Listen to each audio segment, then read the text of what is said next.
কমিশনের তোপে দক্ষিণ চব্বিশ পরগনার ডিএম এসআইআর এর সব থেকে খারাপ কাজ হয়েছে দক্ষিণ চব্বিশ পরগনায়। বৈঠকে দক্ষিণ চব্বিশ পরগনার ডিএম কে ভর্ৎসনা।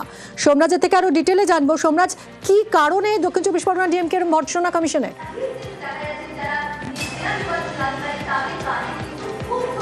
দেখো, তুমি দেখেছো যে সম্প্রতি জন্মের আগেই জন্মের শংসাপত্র দেওয়া, পাশাপাশি এমন কিছু ডকুমেন্ট এসআইআর প্রক্রিয়ায় নথি আপলোড করে দেওয়া হচ্ছে। বিশেষ করে দক্ষিণ চব্বিশ পরগনা জেলা থেকেই এই অভিযোগগুলি আসছে। তা নিয়েই ক্ষোভ প্রকাশ করেন দেশের মুখ্য নির্বাচন কমিশনার জ্ঞানেশ কুমার।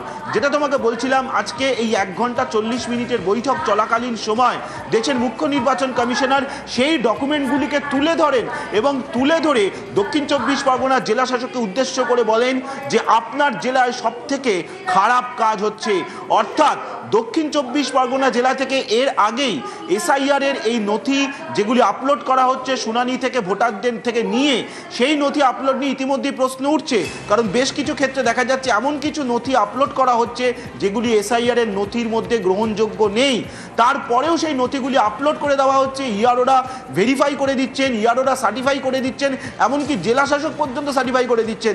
সেই জায়গা থেকেই দেশের মুখ্য নির্বাচন কমিশনার প্রশ্ন তুলছেন, ক্ষোভ প্রকাশ করছেন দক্ষিণ চব্বিশ পরগনা জেলার কাজ নিয়ে। ফলত সামগ্রিকভাবে আজকের বৈঠকে একটা বিষয় স্পষ্ট করে দেওয়া হয়েছে যে কোনোভাবেই যাতে ভারতীয়দের নাম না বাদ যায় চূড়ান্ত ভোটার তালিকা থেকে, কোনোভাবেই যাতে বিদেশিদের নাম না থাকে এই চূড়ান্ত ভোটার তালিকায়, সেটা নিশ্চিত করতে হবে। আগামী দিনে যদি দেখা যায় এই সতর্ক করার পরেও ভোটার তালিকায় ভুল রয়েছে, যাদের গাফিলতিতে এই ভুল রয়েছে তাদের শাস্তিমূলক পদক্ষেপ নেবে কমিশন। আজ না হোক 2 বছর বাদে জাতীয় নির্বাচন কমিশন শাস্তিমূলক ব্যবস্থা নিতে পারে। কেউ স্কেপগোট হতে পারবেন না, এই বার্তা আজ দেশের মুখ্য নির্বাচন কমিশনার দিলেন বিভিন্ন জেলার জেলাশাসক তথা ডিস্ট্রিক্ট ইলেকশন অফিসারদের। এবং তিনি এটাও নির্দেশ দিলেন যে ভুল ডকুমেন্টগুলি আপলোড করে দেওয়া হয়েছে সেগুলিকে আবার রিভেরিফাই করতে হবে। এবং তিনি উদ্বেগ প্রকাশ করছেন শেষ 5 দিনে, অর্থাৎ গত 5 দিনে প্রায় 1 কোটির কাছাকাছি ডকুমেন্ট আপলোড করে দেওয়া হলো। এই যে ডকুমেন্ট আপলোড করে দেওয়া হলো এগুলো কারা ভেরিফাই করলেন এত তাড়াতাড়ি? অর্থাৎ দিনে প্রায় বলতে গেলে 20 লক্ষ। এই 20 লক্ষ ডকুমেন্ট 23টি জেলার জেলাশাসক তথা ডিস্ট্রিক্ট ইলেকশন অফিসাররা কি তারা নিজেরা ভেরিফাই করেছেন? তারা কি সেগুলো নিজেরা খতিয়ে দেখেছেন? এই প্রশ্নও তুললেন আজকে দেশের মুখ্য নির্বাচন কমিশনার। তিনি বলছেন যে আবারও এগুলিকে রিভেরিফাই করতে হবে এবং এই রিভেরিফাই, এই যে সময়সীমা রয়েছে অর্থাৎ 21শে ফেব্রুয়ারি, তার মধ্যেই রিভেরিফাইটা শেষ করে দিতে হবে। কয়েকটি জেলা শাসকের কাজ নিয়ে আজ কার্যত অসন্তোষী প্রকাশ করেন দেশের মুখ্য নির্বাচন কমিশনার। রাজ্যের মুখ্য নির্বাচনী আধিকারিককে বলেন এই ধরনের গাফিলতি হলে তিনি সুপারিশ করুন শাস্তিমূলক পদক্ষেপ নেওয়ার। দেশের নির্বাচন কমিশন শাস্তিমূলক পদক্ষেপ নেবে, কারণ জাতীয় নির্বাচন কমিশন চাইছে এ রাজ্যে যে এসআইআর হচ্ছে তার নির্ভুল ভোটার তালিকা যাতে প্রকাশ করা হয় 28শে ফেব্রুয়ারি। সেই কারণেই সব জেলা শাসকদের এই সতর্কবার্তা, কার্যত হুঁশিয়ারি দিল জাতীয় নির্বাচন কমিশন।